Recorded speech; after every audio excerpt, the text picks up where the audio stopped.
Happy birthday to you, dear mama. Happy birthday to you. May God bless you. किती छान बघ wish करायला. God bless you, dear mama. Hello नमस्कार, मी अक्षता. स्वागत आहे तुमचं आणखीन एका नवीन ब्लॉगमध्ये. पूर्ण 15 दिवसानंतर मी ब्लॉग शेअर करते आहे. कारण त्याचं कारण हे आहे, कारण 15 दिवस झालं पूर्ण माझी दाढ दुखत होती. मला जेवण पण करता येत नव्हतं ना, काही बोलता पण येत नव्हतं. त्यामुळं मी काय व्हिडिओ वगैरे शेअर केला नाही. पुढच्या ब्लॉगमध्ये दाखवूनच तुम्हाला किती माझं तोंड सुजलेलं होतं काय नाही. चला हा ब्लॉग बघू. तर आज आहे माझ्या भावाचा बड्डे आणि आम्ही निघालेलो बीडला. आणि हे बघा, बीडला ट्रेन आल्यामुळं ना आमच्या गावच्या रस्त्याचं पण काम सुरू आहे, रुंदीकरणाचं. त्यामुळं रस्ता तुम्हाला असा दिसतोय, कच्चा रस्ता. आणि आता हे बघा, पुढं बीडला जाताना हे कसला भारी व्ह्यू आहे. त्या दिवशी मी तुम्हाला आमच्या गावचा व्ह्यू दाखवला होता. आणि हे बघा इकडं इतकं भारी आहे ना.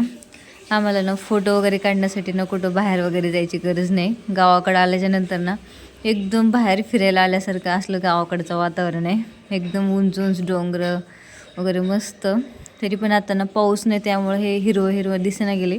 तर पावसामध्ये तर इतकं भारी हिरवं दिसतं ना. हे एकदम पूर्ण कसं असतं, आपण शालू नेसल्यासारखं इतके भारी डोंगरावर वाटते.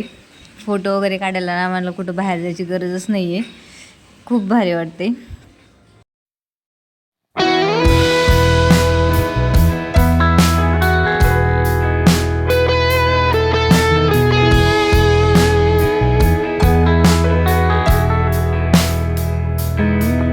आणि बघा इथं ना डोंगराच्या एकदम टोकाला गाई म्हशी म्हणजे चरत होत्या. एकदम त्यांना बघून ना मला असं वाटलं, एक ॲड लक्षात आली. ते नाही का, आज कुछ तूफानी करते हे मी आणि माझा भाऊ म्हणत होतो. बघ की तिथे साईडला थांबलेले आहेत. तसंच चला बोलता बोलता आपण आलेले आहेत बीडमध्ये. बीडमध्ये येताच सुरुवातीला आहे बीडचं नवीन रेल्वे स्टेशन. एक 5 वर्ष झालेले आहेत बरं हे रेल्वेचं काम सुरू होतं. आम्हाला कधी काही वाटलं नव्हतं बरं की बीडला ट्रेन येईल. म्हणजे बीडकरांसाठी ट्रेन म्हणजे ना हे एक स्वप्नच होतं बरं. कधी वाटलं नव्हतं की बीडला ट्रेन येईल. कारण पण तसंच आहे, कारण इकडं बीडचा भाग म्हणजे ना पूर्ण डोंगराचा भाग आहे. त्यामुळं काही ट्रेन येईल म्हणून अशी काही शक्यता नव्हतीच. पण चला बरी झाली, आम्हाला पण सोय झाली ट्रेन आल्यामुळं. चला आलोच आहे तर म्हणलं आम्ही पण बघून घेऊ रेल्वे स्टेशन बीडचं. आणि हे बघा आम्ही आलेलो आहे तिकडे बीडचं रेल्वे स्टेशनला. कारण आम्हाला पण सामान आणण्यासाठी ट्रेनची खूप गरज होती. तुम्हाला तर माहितीच आहे जे फौजी आहेत त्यांच्यासाठी किती त्यांचं लगेच जास्त असतं काय. कारण आमचे मोठे बॉक्स असतात आणि इथून सामान न्यायचं बसने वगैरे खूप पैसे पण खर्च होते तर. आणि खूप ताण पण होते बरं. आणि इथं आल्यानंतर बघत होतो इथं ना एक ट्रेन पण थांबलेली होती. आणि काही लोक त्यांनी प्रवास करत पण होते. सध्याला का ना काही म्हणजे तिकीट वगैरे काही नाही बरं. सध्याला फक्त ट्रायल सुरू आहे. तरी पण लोक येतात जातात. हे काय एक्सप्रेस वगैरे नाही. आणि ना सध्या फक्त 2 ट्रेन सुरू आहेत, एक सकाळ आणि संध्याकाळ. आणि तरी पण ही ट्रेननं भरपूर टाईम लावायली बरं जायला. 6 तास लावते, 6-6.5 तास.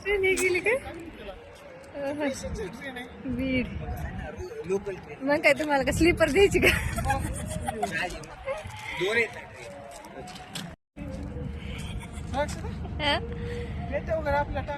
मग काय तर भारी आहे आपल्याला पेढे टाकायला.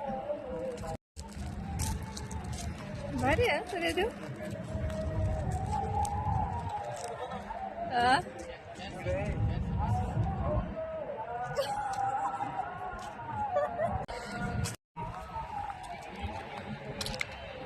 कितीचं टायमिंग आहे याचं? अहिल्यानगर ते बीड. होय, पण किती टाइम लावते वर जायला? बसून जा बसून तुला पाठवू दिला. चला सुरू होईल. उतर गप खाली. चला मग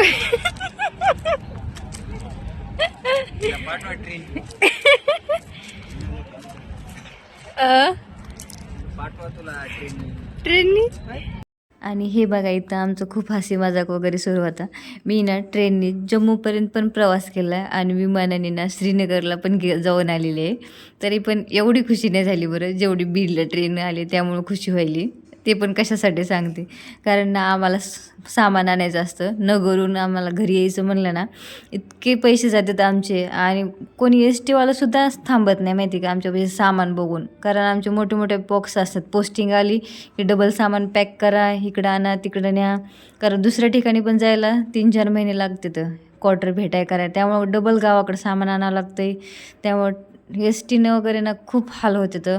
एकतर कुलीला पण पैसे द्या, हे द्या, ते तर विचारूच नका. आणि इथे ना आमच्या यांची एक ते शेख चिल्लीची कहाणी माहिती ना तुम्हाला, ते कसा असा तसे विचार करतो तसे यांचे विचार सुरू होते.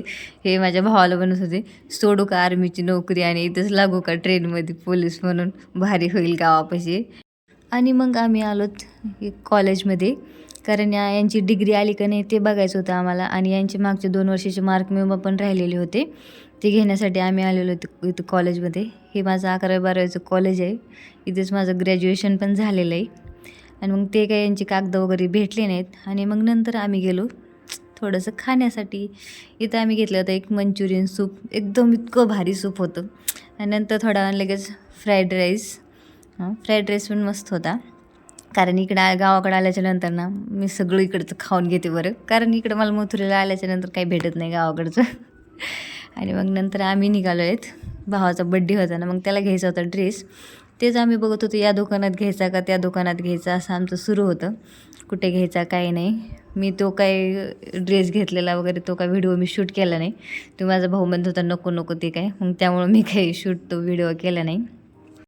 आणि मग थोड्या वेळ आम्ही पण शॉपिंग केली. मला पण थोडंफार काही घ्यायचं होतं. नंतर अनन्याला वगैरे पण थोडं घ्यायचं होतं, मग त्याला पण ड्रेस वगैरे घेतला. आणि मग ड्रेस वगैरे हे ते घेऊन झाल्याच्या नंतर ना आम्ही गेलेलो होतो फ्रूट घ्यायला, कारण लेकरांनी घरी सांगितलेलं होतं मला ड्रॅगन फ्रूट आण, ग्रेप्स आण, हे आण. त्यामुळं हे बघा फ्रूट घेत होते हे.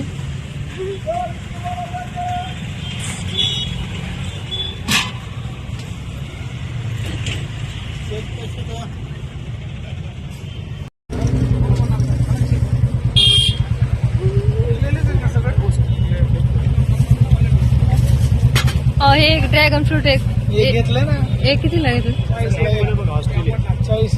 इथं आम्ही लेकरांसाठी ड्रॅगन फ्रूट, पियर्स, ॲपल वगैरे घेतलेलं आहे. हे इथले हे जे पियर्स होते ना इतके गोड होते ना, म्हणजे खूप मस्त होते बरं. पियर्स वगैरे सगळं घेऊन आम्ही आलेले आहेत घरी. चला भेटूया नेक्स्ट व्लॉगमध्ये. Thank you, bye bye.